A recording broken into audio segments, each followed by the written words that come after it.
Hey guys, what's up? This is another review I will be doing, and this time we're gonna make a PS3 review, my first PS3 review, and this one is all about Killzone 2. What do I expect from a shooter? Especially what I expect from a shooter is good gameplay, good graphics, and good multiplayer. Well, do you have everything in this? Check it out in my review.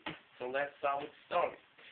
The story, well, it takes you to the planet Helgen, and on the planet Helgen, there are those, Helgets, and these Helgets are fucking ridiculous pigs. They're the enemies, they're attacking you and all that shit. Basically, the story is just about killing the Helgets, and they're attacking you, and you don't really find all that much out of about the story. I mean, like, you have some cutscenes, but, I mean, the cutscenes, in my opinion, are not as dramatic as in Call of Duty 4.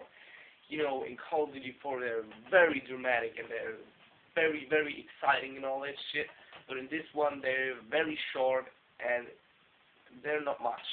You don't find them all that much in the whole game. Well, the story is decent. You've heard it before. Enemies attacking the world, like in Guerilla 2, the locusts attacking the world. That's just normal story for a shooter. So I guess it's alright, yeah. So let's go on with the best part. No, it's not the best part, definitely not. Now we're talking about gameplay. So, gameplay, yeah. When you first play the game, when you played Call of Duty 4 before, you know that it has really action-based controls.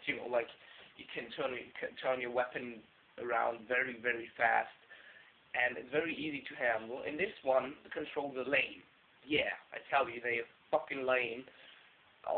Probably developers wanted to make the game more realistic when they're doing these lame controls. Well, in my opinion, yes, I gotta say it is realistic, but I definitely don't need it. I could also handle with some graphics, like with some controls like in Call of Duty 4. So, when we do not look at the controls, let's look at the things you do in Killzone 2. Basically, it has no highlights. The only thing you're doing all the time is shooting the bitches right here, those locusts. That is pretty much what you're doing.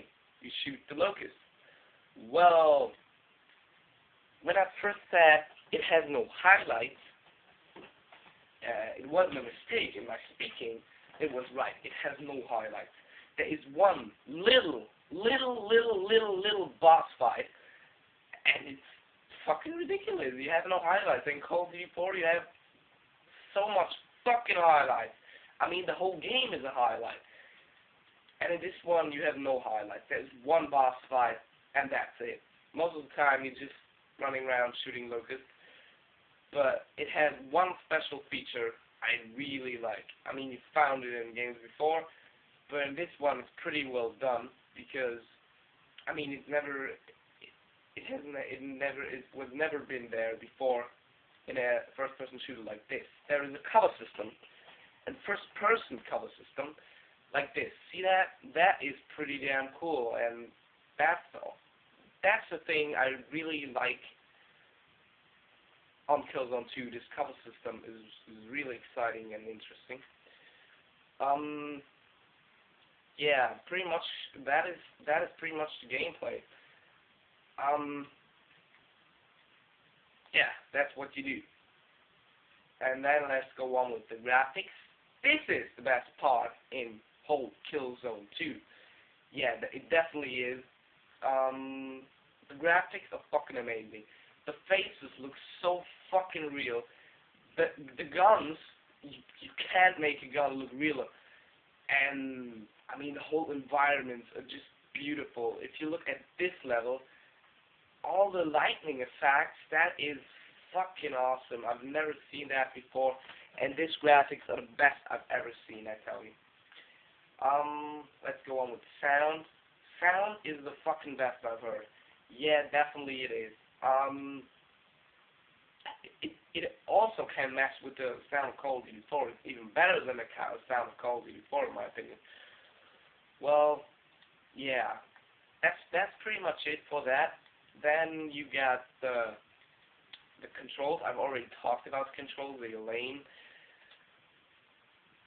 Then you got the enjoyment of the whole game. So the enjoyment is very, very, very short. This game is so fucking short. It can't be shorter. It is a first-person shooter, and it's so short. That's what is really, really pissing me off. But I guess, oh well, I can live with that. You got the online multiplayer. That's what I want to talk about now. The online multiplayer is pretty damn good. It's not as good as Call of Duty 4. I'm always like to compare it to Call of Duty 4 because Call of Duty 4 is the fucking best multiplayer ever created. Well, yeah, multiplayer is like you have a rank system, but it's not like in Call of Duty 4. I love the rank system in Call of Duty 4.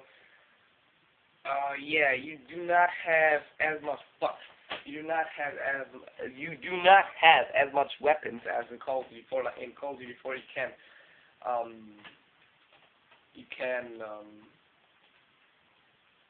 unlock so much new weapons and so much new extras. In this game, you have no extras. You have medallions, but that's it. And you got some cool, really cool weapons, but not much. You got like only 15 ranks levels. That's not much, but yeah, well, the online multiplayer is great because it has really, really much new multiplayer maps and multiplayer options and all that shit. Then you can also create your own clan. You can do matches with your clan like this. Yeah. Yeah, it really needs some time. I can't show you the online multiplayer now, but it's definitely good, I tell you. Like this, you can create your own clan and all that shit. That's really cool, but you know, nothing special. I also have this in Call of Duty 4. This game is definitely a must-have for PS3 owners and for shooter fans, and this is definitely a reason to buy this black box, this black, beautiful-looking thingy called PS3. You definitely should get it.